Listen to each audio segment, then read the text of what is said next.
Bismillahirrahmanirrahim. Alhamdulillahirabbil alamin wa afdhalus salati wa atammu taslima ala sayyidina Muhammadin sayyidil awwalin wal akhirin wa ala alihi wa sahbihi ajma'in. Saya Muhammad Syafiuddin bin Ahmad, Naumetrik A187043. Pada hari ini saya akan bicarakan satu tajuk iaitu dakwah manifestasi tauhid.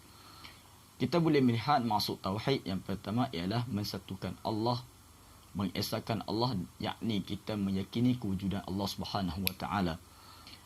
Jika kita melihat dakwah Nabi Muhammad sallallahu alaihi wasallam ketika baginda berada di kota Makkah, seluruh ayat yang turun kepada baginda di kota Makkah adalah berkisarkan tentang kewujudan Allah Subhanahu wa taala untuk meyakini kafir-kafir Quraisy untuk beriman kepada Allah Subhanahu wa taala yang satu. Tiada tauhid maka tidak benar. Ini kerana satu tauhid itu hendaklah disatukan kepada Allah Subhanahu wa taala. Hendaklah kita percaya kepada Allah Subhanahu wa taala.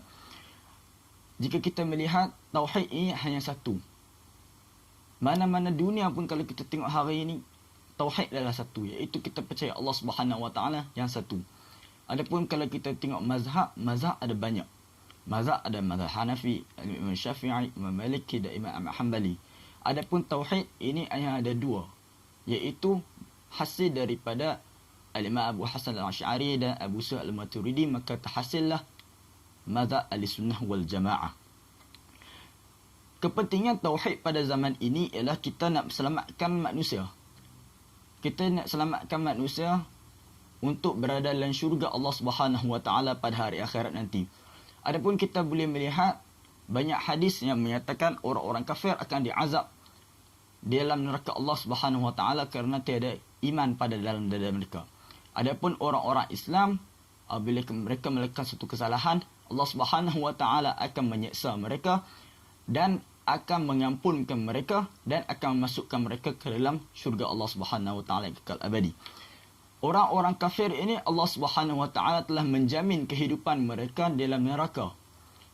Seperti mana firman Allah Subhanahu wa taala, "Wa may yabtaghi ghayra islami dinan falan yuqbalu minhu syai'a wa huwa fil akhirati minal khasirin." Apa yang kita faham daripada ayat ini? Yang pertama, Allah Subhanahu wa taala kata di dunia mereka ni kalau mereka buat kebaikan, Allah taala takkan terima segala amalan mereka.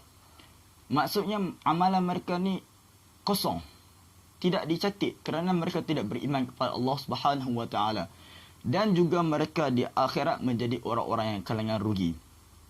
Tetapi kita perlu mengingat, kita perlu ingat dalam diri kita, untuk berdakwah kepada golongan orang kafir ini, kita hendaklah berlembut hati dengan mereka. Seperti mana Imam Ghazali rahimahullah ta'ala ada berkata, jika kamu melihat orang yang kafir, maka rasailah kehinaan dirimu. Mudah-mudahan Allah Subhanahu wa taala memberi hidayah lalu meninggal dan mereka akan masuk syurga tanpa hisab. Adapun kita, Allah Subhanahu wa taala akan soalkan apa yang kamu lakukan di dunia. Kemanakah harta kamu dan sebagainya, kerana kita mempunyai amalan yang banyak. Kita hendaklah melihat kepada mad'un kita dengan penuh kasih sayang. Kita tidak boleh melihat mereka dengan penuh kehinaan, penuh kekotoran, seperti mana kita melihat kepada babi dan anjing. Minta maaf saya sebut.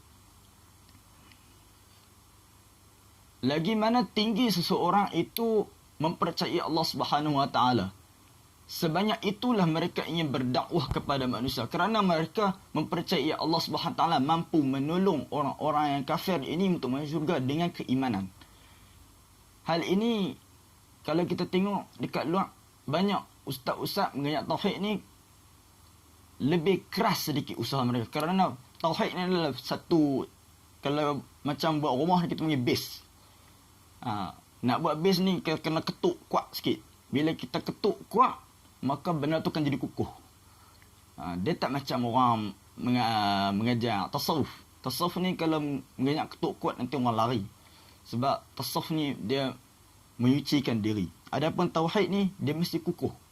Untuk percaya Allah Subhanahu wa taala mesti kukuh. Dia tak boleh goyang. Kalau dia goyang, nanti bila orang lain datang untuk mengacau mereka, dia akan goyah.